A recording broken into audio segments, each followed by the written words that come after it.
Hey everyone, and welcome. I have a very special guest today on my video today, and it is Jen Pottheiser. She is a professional photographer, and she is here to answer your very awesome questions. So, welcome, Jen. Thank you, Trish. Such a pleasure to be here talking to you and for allowing me to take part in your class. Maybe we can do this in person one day, but for now we'll do the recordings. Absolutely. So I wanted to actually share a couple questions with you that are more detailed to start, and then I have some other questions that I think that they'll love to hear as well. So how can someone take better photos, say at a soccer game or a basketball game? And I realize because of lighting and indoor outdoor, that's two different questions. While they're running, you want to try and get a blurry background, but the person to be very clear. How would you go about that? Do you have any tips?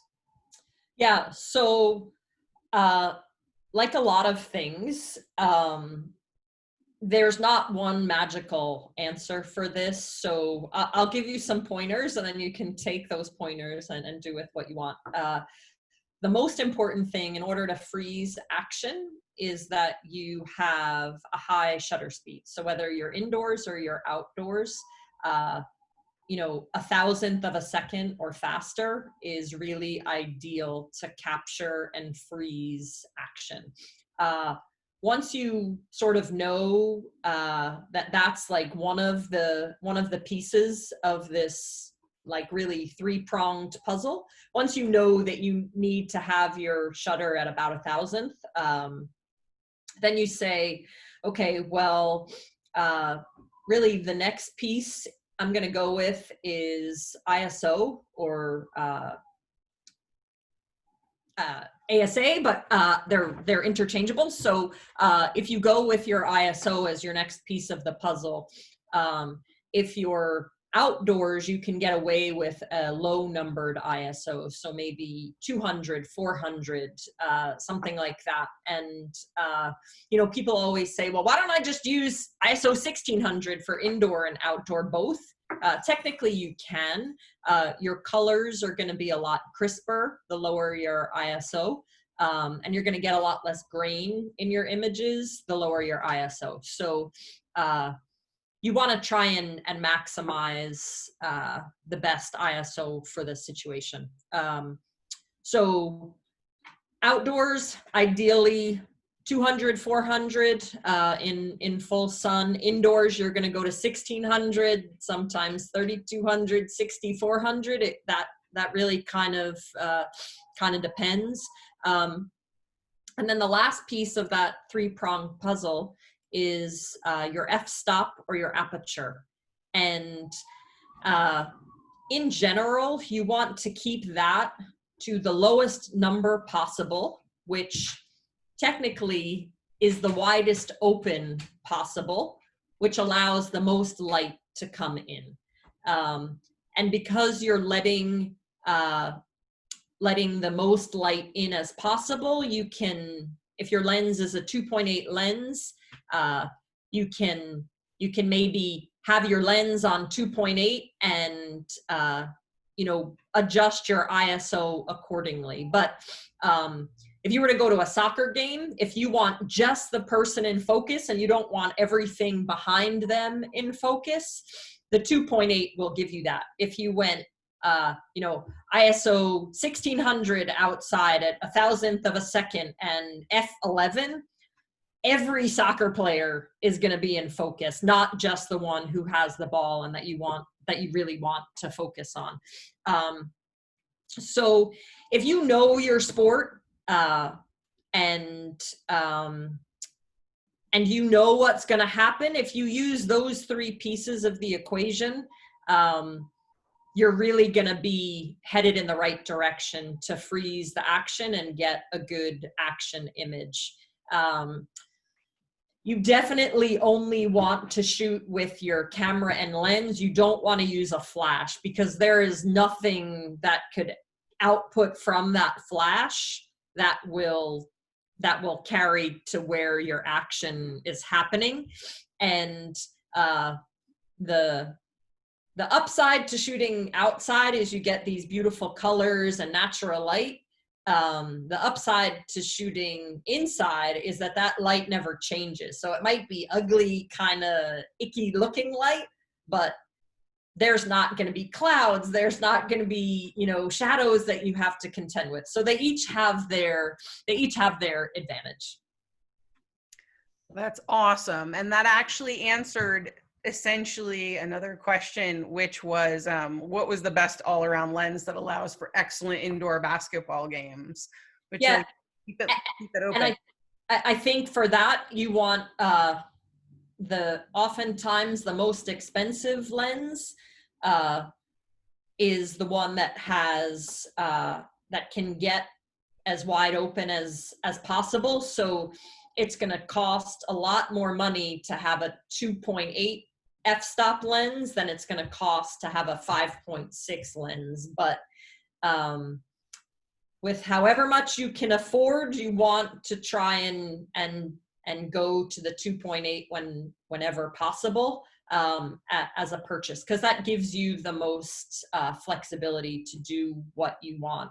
And then in terms of focal length, the world has changed so much since COVID. So maybe previously a 70 to 200 would have been a great lens to use at a basketball game, or there's a 100 to 400 that is phenomenal. But now you're potentially shooting so far away from the action that the 70 to 200 might not be ideal, and maybe the 200 to 400 is better for the situation than a 100 to 400. So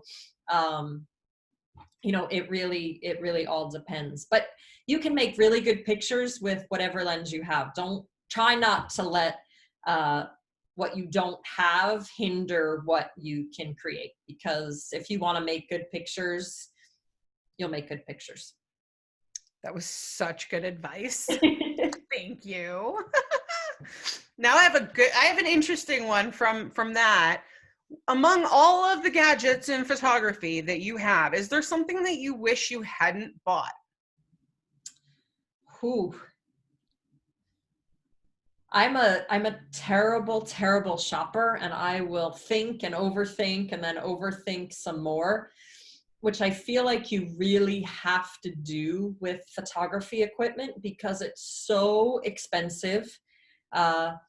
Like a car, as soon as you buy it, it loses so much of its value, and the technology changes so quickly. So really just do your homework and make sure that you're buying what you're going to use. I think that I have used everything that I have ever purchased and really have found good use of it and have found a home for it. But it's really, if you're an impulse shopper, it's really easy to get sucked into the next greatest thing and somehow think well, if I have that, I'll be able to take good pictures. Or, I have tons of students will say well, what lighting kit should I buy? And I say, well, lighting is a great tool, but it's expensive. And then once you have lights, you have to buy stands, and then you have to buy modifiers, and then you have to have a way to transport all of that. So it gets exponentially expensive. And I know this is getting off track a little bit of what the initial question was, but there are tons of ways to borrow gear, to rent gear short term. So if you're worried that you're going to make a purchase that you're not necessarily really invested in, rent first, because it's a great way to try something out inexpensively and really make sure that you're going to use it for the long term. I think that's a great thing because, it's really wonderful that we have all of this ability to shop online and compare specs. And in fact, we do that in class and compare specs so that they understand what they're shopping for. But there's nothing that sort of replaces the experience of trying the different cameras and trying a different lens. you know, to see an 800 millimeter lens, you're just like, what on earth do you do with this? So yeah, and like it's a really great idea in theory, but once I have to lift it, I can't hold it. So what good does this do me? yeah, it's used in Africa on safari Exactly. for lions. Yeah, My friend Robin, she that's what she shoots, are lions in Africa.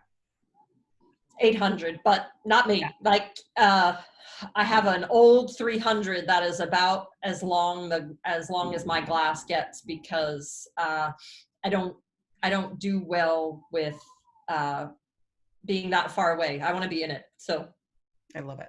Awesome. How far would you go for the perfect shot? whoa. I mean, I'm not gonna injure anyone intentionally.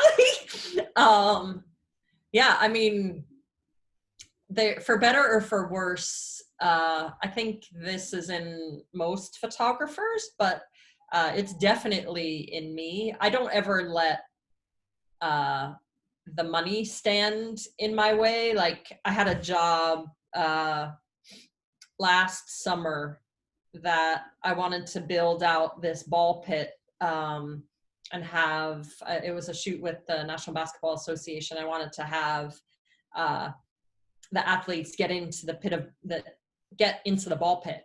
And the initial quote that I got was like $25,000 to build this out and to fill it with the balls and like do it perfectly.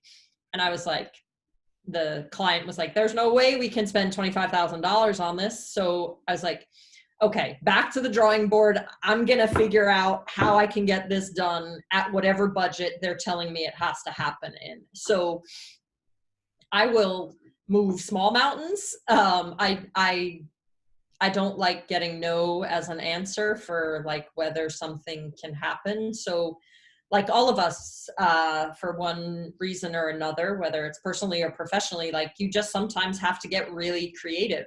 So I get really creative pretty regularly to make sure that I can get what I want.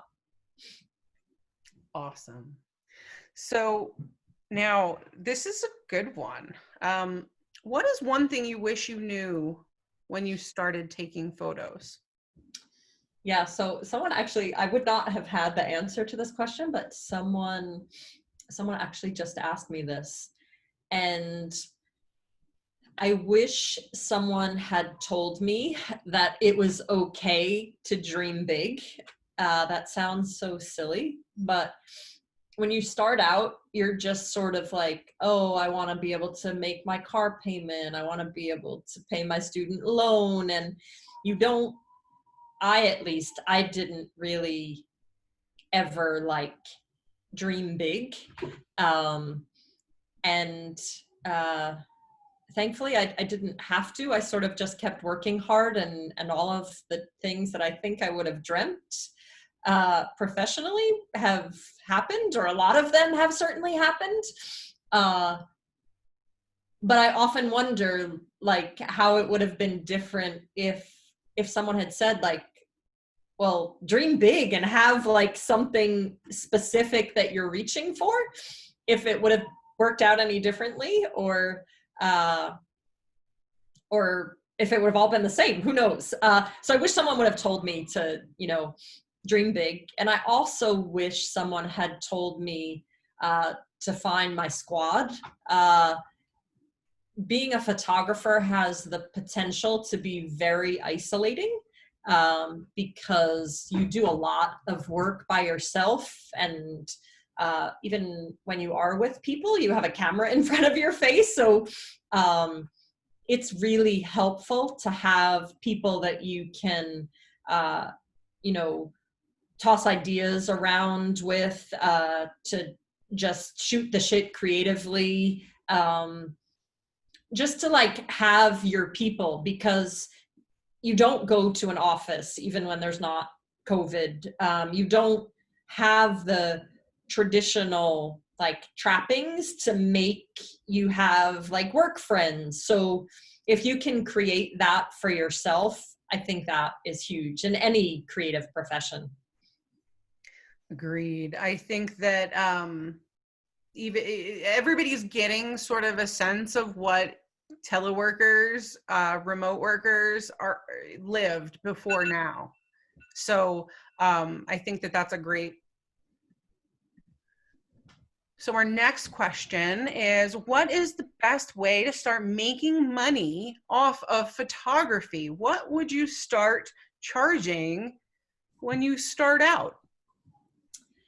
Yeah, so coming up with your worth is a really hard thing to do. And only each individual person knows that. Uh, I think you have to really assess your ability to deliver. I know that sounds silly, but if someone is paying you $100 to shoot their wedding, they have $100 worth of expectation. So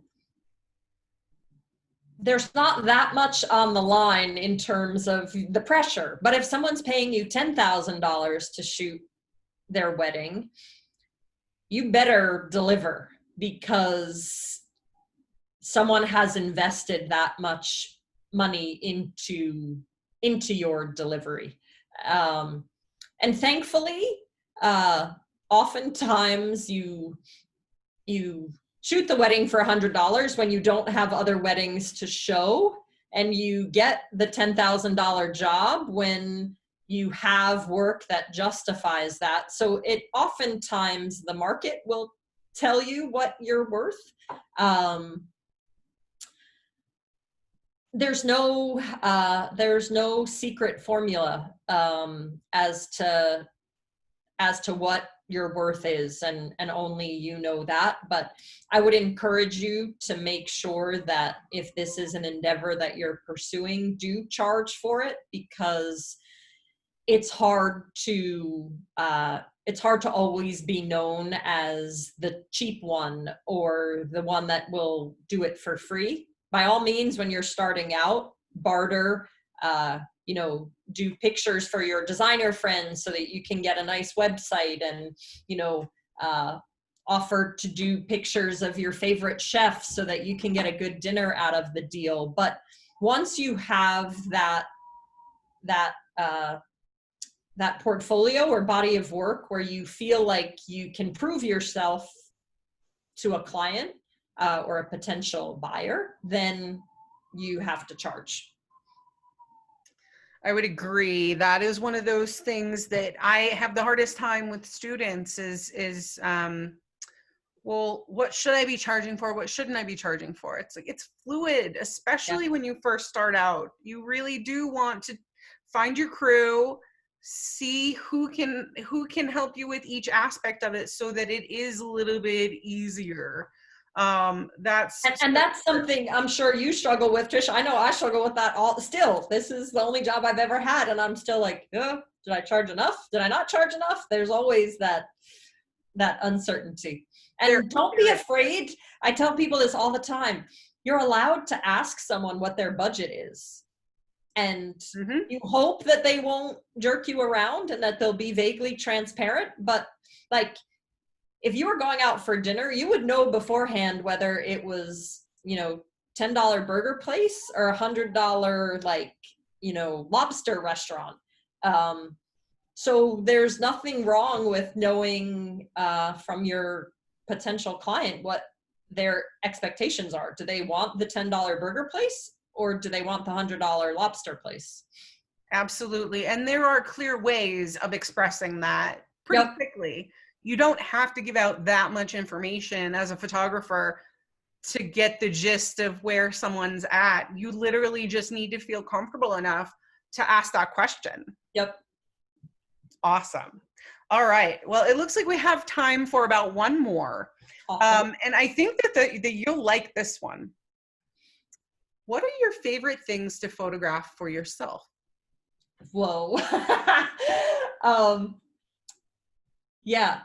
So I love telling offbeat stories. There's a new documentary out on Netflix. I have not yet seen it, but it's about like these people who compete in like frog jumping competitions and like cheese rolling competitions and like these really like what that exists in the world. So anything like that I have an excuse to get into that world because I have my camera. There is nothing better for me. You know, someone has a cool job. I'm like, wow, I would love to like get a little snippet of their world. And I reach out and I say, hey, I think what you do is cool. Can I come take pictures? You know, that is such a gift of this profession. So the quirkier, the better. I love all that stuff. And when I'm not like quote unquote like interested in telling a story, so often I like when I go on vacation, I don't take my cameras with me. I was in Montana this past winter, and I brought a $12 Holga film camera, and I brought my iPhone because sometimes it's nice to just like be and not be like thinking about all of the pictures that you should be taking. So for me, that is having a film camera and my phone, which I would have anyway. Wonderful. I love hearing that. I can't wait to share this with the students. Thank you so much for your time and your Absolutely. And I will say this with 100% truth in the statement. First of all, if any of you have any quirky stories, bring them on. Would love to hear them. And I'm going to give you my email both for the quirky stories, and if you have any questions about anything, I am always happy to help and be part of your squad. So on social, it's Pottheiser, Pottheiser, and then email is jen@pottheiser.com, and it's Jen, Jen, at Pottheiser.com. So happy to be a resource whenever I can be of help. Thank you so much. Everybody have a great day. Be well.